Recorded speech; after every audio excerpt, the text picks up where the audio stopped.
Musharraf, a few years later, surfaces and tries to take Siachen from the Indians. Tell us about that. Musharraf Was a brigadier then? See, I'll tell you what he writes in his book, In the Line of Fire. He was a colonel who was posted in their military operations direction. And that was the time when he knew what was going on top of Siachen. This is referring to his 82, 83, 84. That was the time when he was there in the military operations directorate of Pakistan. And he says he wasn't inspired by a senior who didn't seem to be a very good motivator to him. And he was finding it very frustrating. But notwithstanding that, he did know that something is going on at Siachen. And he himself being an SSG from the Special Services Group, a commando, though he was from artillery, but a commando that he was very proud of, he thought they would, he knew what was going on, but nothing much had happened. He had seen this part of the Karakoram highway after 71 war.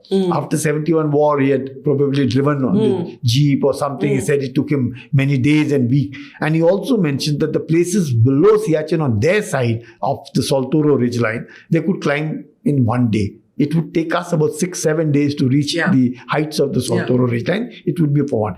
But notwithstanding that, despite their corps commander wanting that their men must not die on top of the glacier, they had this in mind that it could be much later because the Indians invariably came in the month of August, July, and they would be a surprise. Musharraf always felt, that is why he launched Kargil operations, that when he became a brigadier subsequently and he launched continuous attacks as brigade commander of the SSG on the glacier, that's where Bana got his Paramveer Chakra in 1987, that all his best efforts, he could not even have a foothold.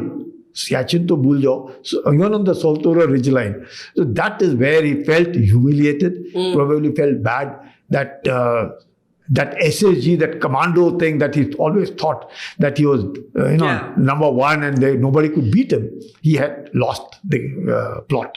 And subsequently, when he became the chief of the Pakistan army, that is where he then planned. So you mean Kargil was in a way a shadow of his failure at Siachen? Absolutely. And again, those are the plans which he only resuscitated because those plans were there, I understand, even during Ziaul-Haq's time.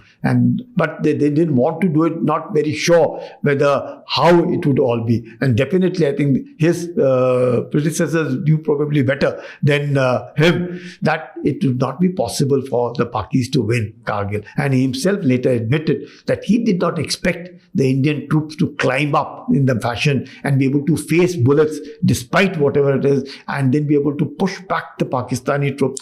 He did not admit that they were Pakistani. So Musharraf used Kargil or tried to use Kargil to avenge his failure at Siachen. Absolutely. Fascinating. Absolutely. And he tried to reverse it because in Kargil he thought by having the heights, by having control of the heights, he would be able to defeat our troops. But of course, there were some...